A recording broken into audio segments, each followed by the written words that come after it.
Hello bankers. तो कैसे हैं आप लोग? I hope you are doing well. तो आज इस वीडियो के अंदर हम रूरल बैंकिंग के एक important topic priority sector lending के बारे में पढ़ने वाले हैं। इस वीडियो में हम देखेंगे प्रायोरिटी सेक्टर्स क्या होते हैं, प्रायोरिटी सेक्टर लैंडिंग क्या होती है, इंडिया के अंदर प्रायोरिटी सेक्टर लैंडिंग के क्या रूल्स एंड रेगुलेशंस हैं, और प्रायोरिटी सेक्टर लैंडिंग की इम्पोर्टेंस के बारे में भी डिटेल में समझेंगे। तो आज का वीडियो आपके लिए काफ़ी ज़्यादा इंपॉर्टेंट रहने वाला है, बेनिफिशियल रहने वाला है। तो इस वीडियो को आपको शुरू से लेकर एंड तक ज़रूर देखना है। और अगर आपको हमारी वीडियो अच्छी लगती है तो वीडियो को लाइक ज़रूर करना है और हमारे चैनल को सब्सक्राइब भी ज़रूर करना है, ताकि नेक्स्ट जो वीडियोज़ हैं उनकी नोटिफिकेशन आपको सबसे पहले मिल सके। अब फटाफट से बिना किसी देरी के आज के सेशन को स्टार्ट करते हैं। तो सबसे पहले हम प्रायोरिटी सेक्टर्स का मतलब समझेंगे कि प्रायोरिटी सेक्टर्स क्या होते हैं। तो देखो, किसी भी देश के अंदर कुछ ऐसे सेक्टर्स होते हैं जो कि उस देश के लिए बहुत ज़्यादा इंपॉर्टेंट होते हैं। जैसे कि एग्जाम्पल के लिए इंडिया की बात कर लेते हैं। इंडिया के अंदर जो एग्रीकल्चर सेक्टर है वो इंडिया के लिए काफ़ी ज़्यादा इंपॉर्टेंट है। क्यों? क्योंकि हमारे देश की आधे से ज़्यादा पॉपुलेशन जो है वो डायरेक्टली इनडायरेक्टली एग्रीकल्चर के ऊपर डिपेंडेंट है। तो ये जो एग्रीकल्चर सेक्टर है वो इंडिया के लिए एक प्रायोरिटी सेक्टर जो है वो मानी जाएगी। अब इन सेक्टर्स को हम प्रायोरिटी सेक्टर क्यों कहते हैं? तो देखो, जब डेवलपमेंट की बारी आती है ना, तो गवर्नमेंट इन सेक्टर्स को प्रायोरिटी देती है, यानी कि पहले इन सेक्टर्स की डेवलपमेंट की जाएगी, बाद में दूसरे सेक्टर्स के ऊपर फोकस किया जाएगा। ऐसा इसलिए होता है क्योंकि देखो, अगर कोई भी देश डेवलप होना चाहता है तो उसके लिए अपने प्रायोरिटी सेक्टर्स को डेवलप करना काफ़ी ज़्यादा इंपॉर्टेंट होता है। ठीक है, जैसे इंडिया की बात करें तो इंडिया अगर डेवलप होना चाहता है तो उसे अपने एग्रीकल्चर सेक्टर के ऊपर ज़्यादा फोकस करना पड़ेगा और उसको डेवलप जो है वो करना पड़ेगा। ठीक है, तो प्रायोरिटी सेक्टर का मीनिंग आप समझ चुके हो। अब इंडिया के अंदर कुछ इंपॉर्टेंट प्रायोरिटी सेक्टर्स के बारे में थोड़ा थोड़ा जान लेते हैं। तो ये हमारे यहाँ पर प्रायोरिटी सेक्टर्स हैं इंडिया के अंदर। इंडिया के अंदर जो गवर्नमेंट ऑफ इंडिया है और रिजर्व बैंक ऑफ इंडिया है वो दोनों मिलकर डिसाइड करते हैं कि कौन कौन से सेक्टर प्रायोरिटी सेक्टर के अंदर आएंगे। तो कुछ इंपॉर्टेंट प्रायोरिटी सेक्टर के अंदर सबसे पहले नंबर पे आता है एग्रीकल्चर, जिसमें हमारी खेती बाड़ी आ जाती है, फार्म क्रेडिट वगैरह इसमें दिया जाता है। फिर आता है माइक्रो स्मॉल मीडियम इंटरप्राइजेस, इसका भी हमारी जीडीपी के अंदर बहुत ज़्यादा कंट्रीब्यूशन होता है। Export credit, education, housing, social infrastructure, renewable energy and others. तो इनके नाम ज़रूर जो है वो याद कर लेना, इससे रिलेटेड क्वेश्चंस पूछता ही है आईआईपीएफ एग्जाम के अंदर। ठीक है, नेक्स्ट अब बात करेंगे प्रायोरिटी सेक्टर लैंडिंग। अब ये प्रायोरिटी सेक्टर लैंडिंग क्या होता है? देखो, ये जो प्रायोरिटी सेक्टर्स हमने डिस्कस किए हैं, इसकी डेवलपमेंट के लिए ज़रूरी है कि इनको ना फाइनेंस मिलता रहे, यानी कि क्रेडिट फैसिलिटीज़ जो है वो टाइम पर मिलती रहे। जैसे अगर हम एग्रीकल्चर सेक्टर की बात करें, तो अगर हमें एग्रीकल्चर सेक्टर की डेवलपमेंट करनी है तो हमें किसानों को फाइनेंस प्रोवाइड करना होगा, उनको लोन्स वगैरह प्रोवाइड करने होंगे, ताकि उस पैसे से वो खेती करें, किसानों की भी डेवलपमेंट हो और हमारे एग्रीकल्चर सेक्टर की भी डेवलपमेंट हो। ठीक है, तो प्रायोरिटी सेक्टर लैंडिंग क्या है? ये बेसिकली एक पॉलिसी है, एक पॉलिसी है आरबीआई की, जिसके अंदर हमारे देश के जितने भी बैंक्स हैं ना, उनको अपने टोटल लोन्स एंड एडवांसेस का एक certain portion compulsory priority sector को देना पड़ता है लोन्स एंड एडवांसेस की फॉर्म में। एग्जाम्पल से समझाता हूँ। जैसे मान के चलिए एक एबीसी बैंक है, एक एबीसी बैंक है, ये एक साल के अंदर टोटल 100 करोड़ के लोन्स एंड एडवांसेस जो है वो देती है। तो प्रायोरिटी सेक्टर लैंडिंग के अंदर आरबीआई ने इसे बोला कि आपको अपने टोटल लोन्स एंड एडवांसेस का 40% प्रायोरिटी सेक्टर को देना होगा कंपलसरी। आपकी मर्जी नहीं चलेगी, आपको देना ही पड़ेगा।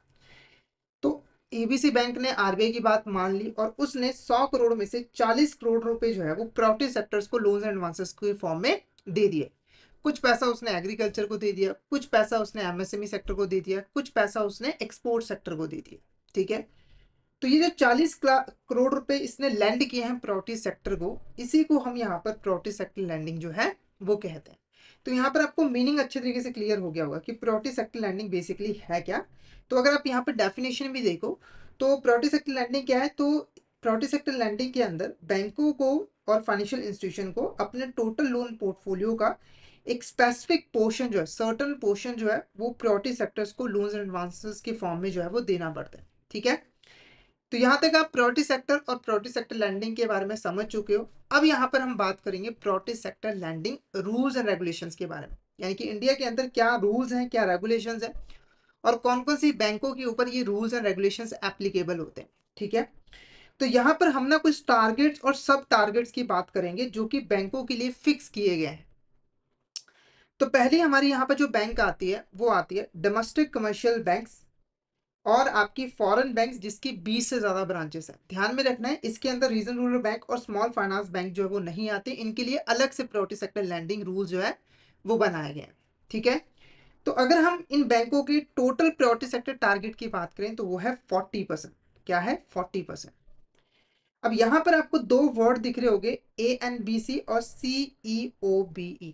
थोड़ा इसके बारे में जान लेते हैं। ANBC की फुल फॉर्म है एडजस्टेड नेट बैंक क्रेडिट और CEOBE की फुल फॉर्म है credit equivalent of balance sheet exposure.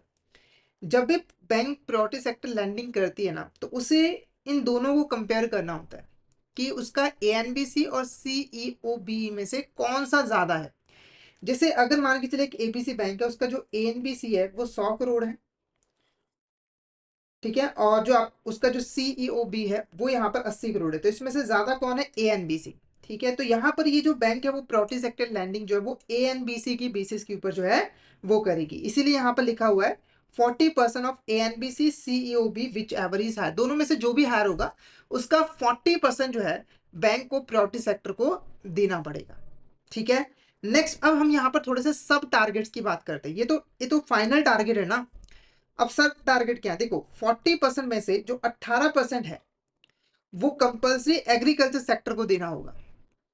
हमने क्या किया, इस 40% के ना पार्ट्स बना दिए। जैसे इसका जो पहला पार्ट है वो 18% है। ठीक है, ये जाएगा एग्रीकल्चर सेक्टर को, और 18 के भी हम दो पार्ट्स बना लेते हैं जिसमें से 8 + 10। ठीक है, तो ये जो 10% है वो कंपल्सरी स्मॉल मार्जिनल फार्मर्स को जाना है। फिर से बता दे रहा हूं, टोटल एग्रीकल्चर को जाएगा 18%, जिसमें से 10% कंपल्सरी स्मॉल मार्जिनल फार्मर्स को देना जरूरी है। ठीक है, उसके बाद अगर हम माइक्रो इंटरप्राइजेस की बात करें तो उसके लिए ये जो परसेंटेज है वो है 7.5%। उसके बाद अगर हम वीकर सेक्शंस की बात करें तो वो है आपका 12%। तो ये जो रूल्स थे वो बेसिकली डोमेस्टिक कमर्शियल बैंक्स और ऐसी फॉरेन बैंक्स जिसकी 20 से ज्यादा ब्रांचेस है उनके लिए थे।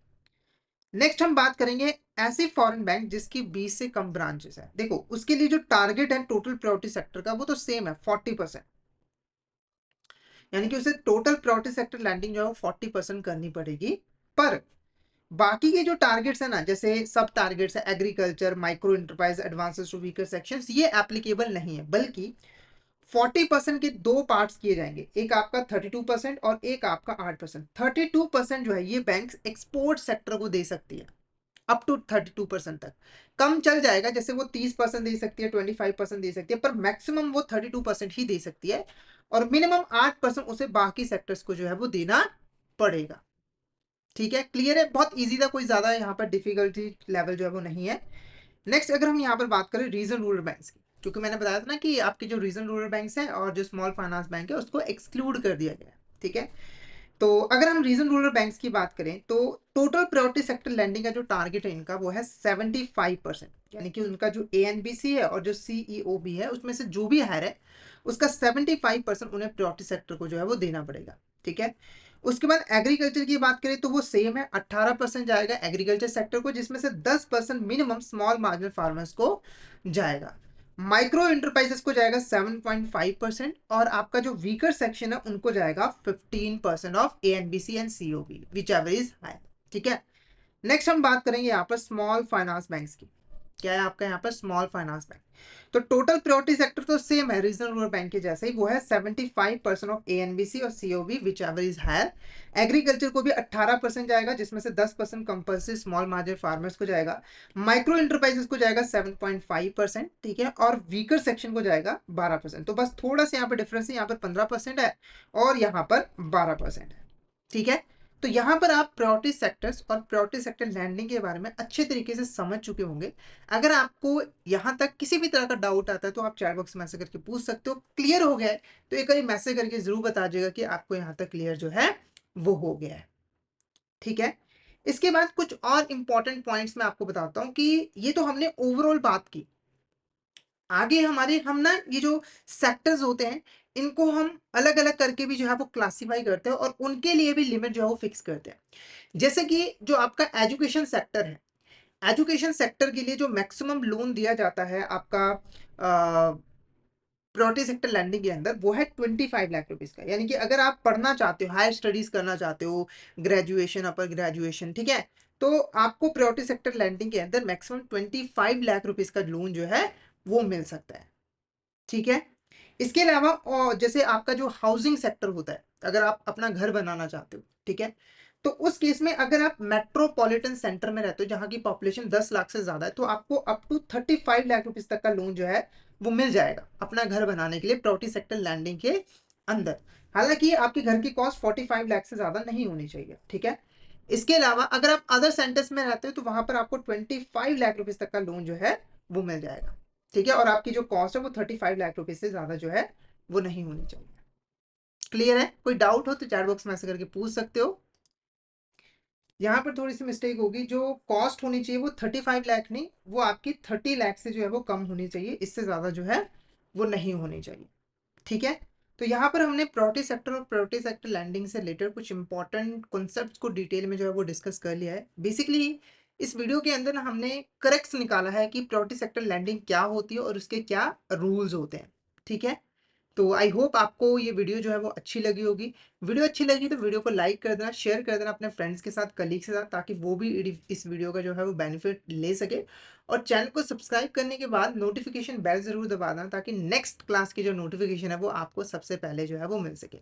इसके अलावा अगर आप अच्छे तरीके से रूरल बैंकिंग की प्रिपरेशन करना चाहते हो तो फटाफट से हमारे कोर्स में जो है वो एनरोल कर लीजिए, जहाँ पर हम आपको प्रोवाइड करवाते हैं कॉन्सेप्चुअल वीडियोस जो कि हमारे हिंदी और इंग्लिश लैंग्वेज के मिक्स में अवेलेबल होते हैं। इसी के साथ हम आपको mock test, mega mock test भी प्रोवाइड करते हैं, जिनकी हेल्प से आप इजीली रिवीजन कर सकते हो, प्रैक्टिस कर सकते हो। और हम आपको कॉम्प्लीमेंट्री ई-पीडीएफ नोट्स भी जो है वो प्रोवाइड करते हैं। तो हमारा कोर्स आपके लिए बेस्ट कोर्स जो है वो रहने वाला है।